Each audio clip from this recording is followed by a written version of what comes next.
पर क्योंकि 50% टैरिफ लगाया गया है। भारत और ब्राजील वो देश हैं जिस पर सबसे ज़्यादा टैरिफ थोपा गया है। रूसी तेल की जब बात आती है तो चाइना नंबर 1 इंपोर्टर है रसिया से। भारत दूसरे नंबर पर आता है, लेकिन चाइना के मसले पर 90-90 दिनों के लिए टैरिफ टलता है।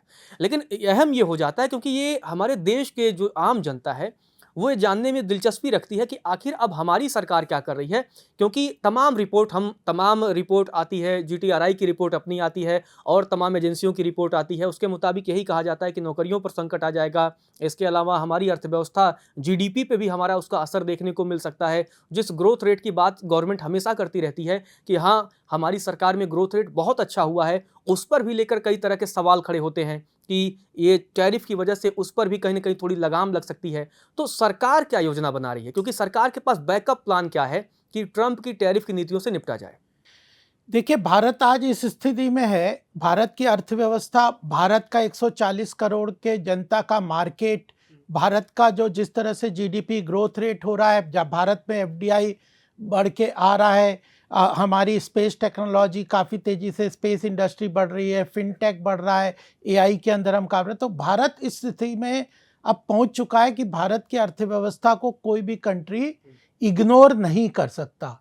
चाइना हमसे आगे है, ये हम मानते हैं, लेकिन भारत भी एक चौथी सबसे बड़ी अर्थव्यवस्था ऑलरेडी बन गई है और तीसरी विश्व की सबसे बड़ी अर्थव्यवस्था जल्दी बन जाएगी। और आज तो ई&वाई की आज ही रिपोर्ट आई है कि 2038 तक भारत विश्व की दूसरी सबसे बड़ी अर्थव्यवस्था बन जाएगा।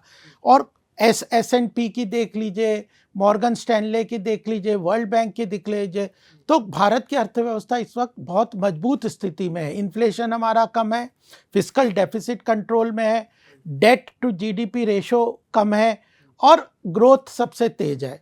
तो भारत की अर्थव्यवस्था को इग्नोर करके कोई भी कंट्री वो आगे नहीं बढ़ सकता। तो मुझे लगता है कि ये, और एस जयशंकर जी ने और हमारे पीयूष गोयल जी ने इसको स्पष्ट रूप से कहा है कि यह अभी नेगोशिएशन स्टेज पे है। जब आप नेगोशिएशन करते हैं तो आप बार्गेन के लिए कोई टफ स्टैंड लेते हैं। तो हम ये मान के चल रहे हैं कि पहली बात तो यह है कि भारत की अर्थव्यवस्था अपने आप में इतनी मजबूत है कि कोई पूरी तरह से इग्नोर करके इस अर्थव्यवस्था को, इस सप्लाई चेन को डिसइंटीग्रेट करके अपनी अर्थव्यवस्था को बहुत आगे नहीं ले जा सकता, पहली बात। दूसरी बात यह है कि प्रधानमंत्री जी ने स्पष्ट कर दिया कि जो बेसिक हमारे टेनेंट्स हैं, जो बेसिक आवश्यकता है, जैसे कृषि क्षेत्र की बात है, डेयरी प्रोडक्ट की बात है, ऐसे एमएसएमई क्षेत्र की बात है, जो हमारे नेशनल इंटरेस्ट की बात है, एनर्जी सिक्योरिटी की बात है।